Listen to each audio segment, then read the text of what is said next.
یار مجھے ایک بات سمجھائیں، کوئی اللہ سے جنگ کر کے جیتا ہے؟ بربادی ہونا ہے نا. ہم نے بڑے بڑے لوگوں کو دیکھا، محل بنائے، فیکٹریاں بنائیں، امپائر کھڑے کر دیے، اور ایک وقت آیا کہ ایک ایک کر کے سب بک گیا. کیوں؟ پیچھے کیا تھا؟ سود تھا. مجھے بتاؤ، اللہ سے جنگ کر کے بربادی ہونی ہے، ٹھیک ہے نا؟ ایک تو دنیا میں نقصان الگ ہے، آخرت کی بربادی الگ ہے، اللہ سے جنگ ہے. لیکن یہ ساری چیزیں ہونے کے باوجود شیطان جو دماغ میں خیال ڈالتا ہے نا، وہ بڑا عجیب سا. وہ خیال پتہ ہے کیا ہوتا ہے؟ ایکچولی وہ توکل جو ہے نا ہلا ہوا ہے ہمارا، ہم مضبوط تو ہے نہیں. شیطان کہتا ہے یار یہ مولوی صاحب بات تو ٹھیک کر رہے ہیں، مگر سود کے بغیر تو کاروبار ہی ختم ہو جائے گا. جھوٹ نہیں بولوں گا تو مال ہی نہیں بکے گا، ملاوٹ نہیں کروں گا تو لے گا کون مجھ سے؟ اچھا پوری مارکیٹ جھوٹ بول کے مال بیچ رہی ہے، میں اکیلا سچا ہوں گا تو مجھ سے کون خریدے گا؟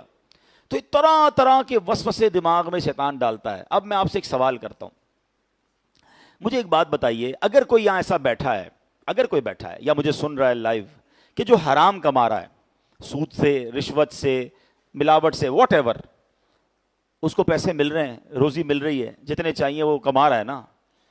میرا سوال یہ ہے کہ جو اللہ کو ناراض کر رہا ہے اسے پھر بھی مل رہا ہے، اگر کوئی اللہ کو راضی کرے گا تو اس سے اللہ روک لے گا؟ مجھے جواب دینا ہے. اچھا رزق دینے والا کون ہے؟ سب مل کر جواب دیں. رازق کون ہے؟ یہ ہمارا ایمان ہے نا. تو اللہ کو ناراض کر رہا ہوں اور روزی روٹی مل رہی ہے، حرام مل رہی ہے، میں حرام چھوڑ کر اللہ کو راضی کر کے حلال کی طرف بڑھوں گا تو کیا وہ رب میری روزی روک لے گا؟ یا تو پھر میرا ایمان نہیں ہے کہ اللہ کے سوا معاذ اللہ کوئی اور روزی دیتا ہے. جب ایمان یہ ہے کہ رب نے ہی روزی دینی ہے تو پھر تو ختم ہو گئی نا بات. ناراض کر رہا ہوں، پیسے مل رہے ہیں، ارے راضی کروں گا اور ملیں گے، برکت والے ملیں گے، رحمت والے ملیں گے. اب تو پیسہ آتا ہے، بیماری بھی ساتھ آ رہی ہے. حرام کا پیسہ تو آ رہا ہے، ٹینشن بھی ساتھ آ رہی ہے، دوائیاں آ رہی ہیں. جب حرام نہیں کماتے تھے تو اتنی دوائیاں نہیں کھاتے تھے، اب پتہ نہیں کتنی دوائیاں نیند نہیں آتی لوگوں کو، ٹینشنیں الگ ہیں، بچوں میں لڑائیاں الگ ہیں، فیملی میں جھگڑے الگ ہیں، پیسے بہت ہیں، بچے فرما بردار نہیں ہیں. ہم جاتے ہیں لوگوں کے گھروں میں، یار ایسے ایسے مسائل لوگ بتاتے ہیں، حیران ہو جاتے ہیں کہ اربوں روپے ہیں اور بھائی بھائی کا خون کا پیاسا ہے، ایک دوسرے پہ کیس کیے ہوئے ہیں.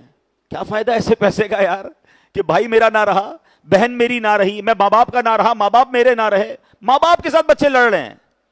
تو یہ کہیں حرام کا پیسہ تو نہیں ہے کہ جو ہماری فیملی لائف کو ختم کر گیا، جو ہماری محبتوں کو ختم کر گیا، جو ہمارے سکون کو غارت کر گیا؟